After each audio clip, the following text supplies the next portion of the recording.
آج پاکستان کی تاریخ کی سب سے اہم ترین پریس کانفرنسز میں سے ایک پریس کانفرنس DGISPR نے کی. چیدہ نکات پر بات کرنا چاہوں گا، اور اس پریس کانفرنس کے اندر سب سے اہم موقع وہ تھا جب میں یہ پریس کانفرنس سن رہا تھا، وہ یہ کہ میرے ساتھ DGISI موجود ہے، یا DGISI جو ہے وہ اس پریس کانفرنس کے اندر آپ کو بریف کریں گے. آئی واز شاک کہ یار یہ کیا ہو گیا، کیونکہ اس سے پہلے کبھی پاکستان کی تاریخ میں ایسا نہیں دیکھا گیا. اور خاص طور پہ موجودہ DGISI نے تو یہ بات اپنی تعیناتی کے فوراً بعد ہی بھی DGISPR کے ذریعے پبلک میں بتا دی تھی کہ ان کی کوئی تصویر کسی بھی شخص کے ساتھ ملاقات کی اخباروں کی زینت نہیں بنے گی، اور ان کی کسی بھی ایکٹیویٹی کو میڈیا میں ڈسکس نہیں کیا جائے گا. یہی وہ وجہ تھی کہ خان صاحب کے ساتھ موجودہ DGISI کی تعیناتی کے باوجود کسی بھی طرح کی کوئی پکچر جو ہے وہ سامنے نہیں. ہم سب جانتے ہیں فیض صاحب کے ساتھ تو حضرت جنرل فیض رحمۃ اللہ علیہ کسے تو جو ہے نا وہ ملاقاتوں کی تصویریں اور وہ ساری چیزیں تو ہم سب کے سامنے ہی ہیں. ہمیں پتہ ہی ہے کہ روزانہ اخباروں میں خبریں چھپتی تھی کہ خان صاحب DGISI کے ہیڈ کوارٹر میں انٹر ہو رہے ہیں، پھر لون میں جنرل فیض صاحب سے مل رہے ہیں، اور مطلب وہ ساری میڈیا کی زینت بنتی تھی وہ ساری خبریں. تو اس کے بعد ایک بیچ میں ٹوسٹ یہ آ گیا کہ موجودہ DGISI نے یہ کہا کہ وہ کسی بھی طرح کی کوئی تشہیر نہیں چاہتے. بہرحال وہ پریس کانفرنس میں آ گئے. اب جب وہ پریس کانفرنس میں آئے تو ان کی گفتگو جو ہے وہ بہت ہی زیادہ نپی تلی اور واضح الفاظ میں تھی. جو چیدہ نکات تھے، اب میں ذرا اس پہ آ جاتا ہوں. وہ یہ کہ سائفر کا اوبویسلی اگین ڈسکس ہوا. میرے خیال میں پاکستان کو 1.5-2 سال سے، یا جب سے حکومت گئی ہے تب سے لے کر اب تک سب سے زیادہ سائفر ہی ڈسکس ہوا ہے. سائفر کو ہر انٹلیکچوئل، ہر جاننے والا شخص یا تو اس کا مذاق اڑاتا ہے یا اس کے متعلق جو ہے وہ یہ کہتا ہے کہ جھوٹی بات ہے، اور سم اور ادر ڈھکے چھپے نہیں بلکہ ڈائریکٹ الفاظ میں یہی کہا کہ یہ بیوقوفی اور جاہلانہ بات ہے. آپ یہ سمجھ سکتے ہو کہ اس کا کوئی حقیقت سے کوئی تعلق نہیں ہے. یہ DGISPR کا کہنا تھا. اس کے علاوہ انہوں نے فوج کے نیوٹرل ہونے کی بات کی کہ فوج اے پولیٹیکل ہو چکی ہے. نیوٹرل کا ورڈ نہیں انہوں نے یوز کیا، اور یہ کہا کہ جی سیاسی معاملات میں ہم اب کسی قسم کی کوئی مداخلت نہیں چاہتے. میرے نزدیک اس ساری پریس کانفرنس کے اندر آج جو سب سے مین نقطہ تھا وہ تھا جب وہ لمحہ جب DGISPR جنرل بابر افتخار نے یہ ورڈ کہے کہ سینٹ الیکشن کے بعد سے لے کر اب تک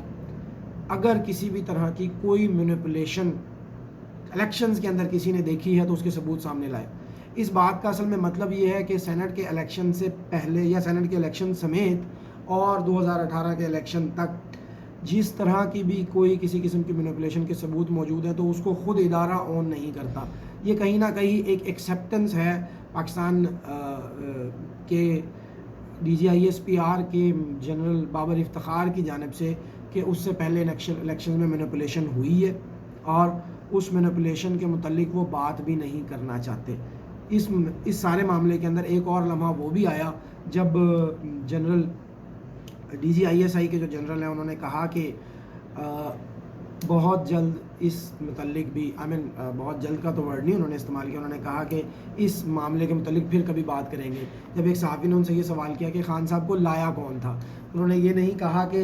22 سالہ جدوجہد کے ذریعے ایک شفاف الیکشنز کے ذریعے آئے ہیں، ایسا کچھ نہیں کہا. تو میرے نزدیک ساری پریس کانفرنس کا جو لب لباب تھا وہ یہ تھا کہ خان صاحب کی 22 سالہ جدوجہد نہیں تھی بلکہ وہ سلیکٹڈ ہی تھے، اور اس سلیکشن کو کرنے کے بعد فوج کے پاس مارچ 2021 کے بعد کوئی اور رستہ نہیں رہ گیا تھا. خان صاحب نے اتنا میس کریٹ کر دیا تھا کہ اب ہم اے پولیٹیکل ہو جائیں. ہم سب کے لیے اس موقع پہ سب سے اہم پوائنٹ ہے وہ سمجھنے کا یہ ہے کہ پاکستان کی تاریخ میں ہمیشہ سے یہ ہوتا آیا ہے کہ پہلے سیاسی معاملات میں ادارے مداخلت کرتے ہیں، مداخلت کے بعد جب میس اتنا زیادہ پھیل جاتا ہے، جب پرابلم اتنے زیادہ بڑھ جاتے ہیں تو اس کے بعد ادارہ یہ فیصلہ کر لیتا ہے کہ جی اب ہم اے پولیٹیکل ہونے جا رہے ہیں، سیاسی معاملات میں آئندہ کے بعد مداخلت نہیں کریں گے. مجھے یاد ہے جنرل کیانی نے جب DGISI سے جب آرمی چیف وہ بنے ہیں تو آرمی چیف بننے کے فوراً بعد انہوں نے سب سے پہلا جو کام کیا یہ آنے والے ایک ہفتے کے اندر وہ یہ تھا کہ ISI کا پولیٹیکل ونگ انہوں نے بند کر دیا تھا، یہ کہہ کر کے فوج کا یا ISI کا سیاست سے کوئی کام نہیں ہے تو اس کا پولیٹیکل ونگ بند کر دیا جائے. لیکن اس کے بعد پھر ہم سب نے دیکھا JITs میں انوالومنٹ اور وہ ساری چیزیں جو ریسٹ آف دا ہسٹری ہم سب جانتے ہیں. تو کٹ شارٹ ٹو دیٹ کہ 10-15 سال یا جنرل کیانی کے بعد سے لے کر اب تک کا جو معاملہ بنا اس میں فوج یہ پوزیشن جو آج انہوں نے اختیار کی ہے اس سے پہلے بھی کر چکی ہے، اس کے باوجود فوج پھر مداخلت کی انہوں نے سیاست میں، جنرلز نے، فوج نے نہیں، اور جب وہ مداخلت کرنے کے بعد جن لوگوں کو لے کر آیا جاتا ہے وہ پرابلم اتنا زیادہ بڑھا دیتے ہیں، تو پھر ہمیشہ کی طرح پھر دوبارہ اداروں کے لیڈران یا جنرلز جو ہیں وہ یہ کہتے ہیں کہ اب ہم دوبارہ سے اے پولیٹیکل ہونے جا رہے ہیں۔ یہ بات میں نے کیوں میں اتنا زیادہ کھل کر بیان کر رہا ہوں، کیونکہ خود آج DGISI نے واضح طور پر کہا کہ 1971 میں پاکستان 2 لخت ہوا، اس کی وجہ بھی تقسیم ہی تھی، اور یہ سارے معاملات ہی تھے، کہیں نہ کہیں ان کا کہنے کا مقصد یہ تھا، اور پھر آج کے حالات پر بھی ان کا یہی تبصرہ تھا۔ تو کہنے کا مقصد یہ ہے کہ نیوٹرل ہونا کوئی ایسی پوزیشن نہیں ہے جو آپ وقتاً فوقتاً اختیار کرتے رہیں، یہ آئینی پوزیشن ہے جو آپ کو ہر حال میں مقدم رکھنی ہے۔ اگر آپ نہیں رکھیں گے تو پاکستان پہلے ٹوٹ چکا ہے، آج اپنے گھٹنوں پہ بیٹھا ہوا ہے، معاشی حالات حد سے زیادہ برے ہیں، ہم سب جانتے ہیں، اور یہ حالات مزید خراب ہوتے جائیں گے۔ تو جو بات آپ پریس کانفرنس میں قوم کو سمجھا رہے ہیں، خدا کے لیے جیسے آج آپ نے دعویٰ کیا ہے، اس کو حقیقت کا عملی جامہ پہنا دیں، جیسے آج DGISI اور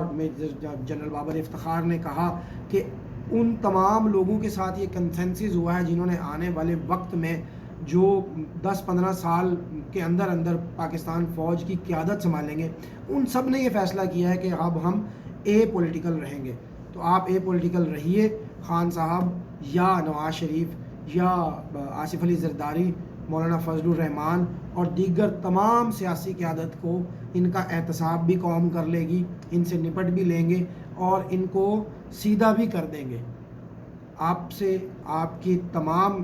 پولیٹیکل معاملات کے اندر انوالومنٹ، جنرلز کی انوالومنٹ پر، کیونکہ ہم سب لوگ جو ہیں وہ کسی بھی قسم کی کوئی رائے نہیں دے سکتے۔ سوشل میڈیا کے ذریعے پھر آپ وہ چیزیں دیکھتے ہیں جس میں لوگ جذبات میں آ کر آگے بڑھ جاتے ہیں اور تضحیک آمیز گفتگو شروع کر دیتے ہیں۔ ان ساری چیزوں کے لیے ضروری ہے کہ جو آج آپ نے دعویٰ کیا ہے کہ نیکسٹ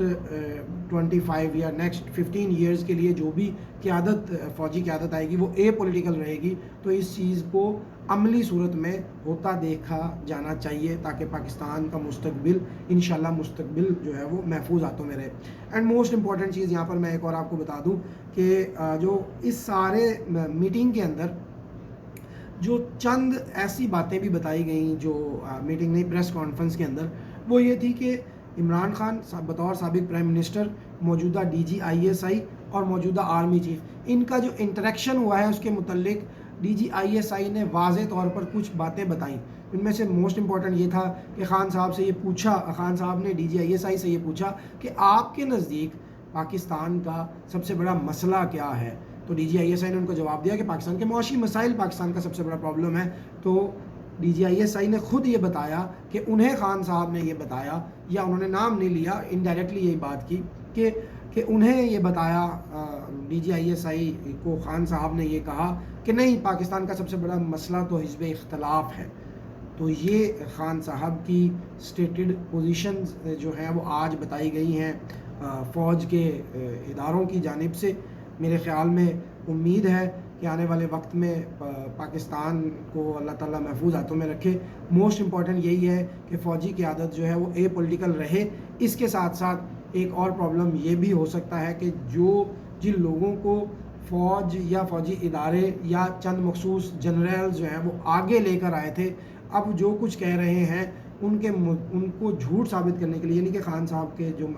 بعض معاملات ہیں جن کو آپ یہ کہہ سکتے ہیں کہ ان کی جو اسٹیٹڈ پوزیشنز ہیں ان کو جھوٹ ثابت کرنے کے لیے ہو سکتا ہے 2018 کے الیکشن میں جو ڈیٹا یوز کیا گیا تھا وہ بھی، مجھے لگتا ہے، یہ میری پریڈکشن ہے، مائٹ بھی پاسبل غلط ہو، کہ 2018 کے الیکشن کو مینیپولیٹ کیا گیا، اور مینیپولیشن جس لیول پر کی گئی ہے، نواز شریف کی نااہلی جس انداز میں کی گئی ہے، اس نااہلی کو کروانے کے لیے جو ڈیٹا یوز کیا ہے، جس میں ویڈیوز ہیں، مختلف ججز کو بلیک میل کیا گیا، جج ارشد ملک کی ویڈیو ہمارے سامنے بتایا گیا، جج ارشد ملک نے خود بتا دیا۔ مجھے لگتا ہے کہ خان صاحب کو مزید جھوٹا ثابت کرنے کے لیے، یہ میں ایک پوزیشن کی بات کر رہا ہوں جو DGISPR کی طرف سے جاری ہوئی ہے، جس کا سم اور ادراؤ ایک یہی لگتا ہے کہ خان صاحب کو جھوٹا ثابت کیا جا رہا ہے، تو خان صاحب کو مزید جھوٹا ثابت کرنے کے لیے وہ تمام ڈیٹا بھی شیئر کیا جا سکتا ہے انڈائریکٹلی پبلک کے لیے، کہ جس کے ذریعے خان صاحب کو پرائم منسٹر بنایا گیا تھا۔ تو امپورٹنٹ یہی ہے کہ خان صاحب کو چاہیے کہ بریک لگائیں اور ان لوگوں پر انگلی مت اٹھائیں جو لوگ آپ کو لے کر آئے تھے۔ وہ لوگ آپ کو لے کر آئے اور آپ کو نکلنے اس لیے دیا گیا کہ آپ کی قیادت میں جو آپ کی پرفارمنس تھی وہ اتنی نااہلی پر مبنی تھی کہ اس کو اون کرنا فوجی قیادت کے لیے ناممکن ہوتا جا رہا تھا، اور اگر آپ کو 5 سال پورے کرنے دیے جاتے، یعنی کہ اپنی حمایت کے ساتھ 5 سال پورے کرنے دیے جاتے، تو پھر سارا ملبہ بھی انہی پر آنا تھا۔ تو یہ وہ مطلب ایک پریویو ہے میری جانب سے جو میں سمجھتا ہوں کہ آج کی پریس کانفرنس کا، کہ خان صاحب کو ڈس اون کر دیا گیا ہے، پہلی بات۔ دوسری بات، خان صاحب کو ایک شٹ اپ کال دی گئی ہے۔ تیسری بات یہ کہ اے پولیٹیکل رہنا، یہ ایک تجزیہ ہے میرا کہ فوجی قیادت کا اے پولیٹیکل رہنا یا غیر سیاسی رہنا یہ کوئی بریکنگ نیوز نہیں ہونی چاہیے، بلکہ یہ 24/7 ایک سٹیٹڈ پوزیشن ہونی چاہیے، اور پاکستان صرف اسی صورت میں آگے جا سکتا ہے۔ السلام علیکم۔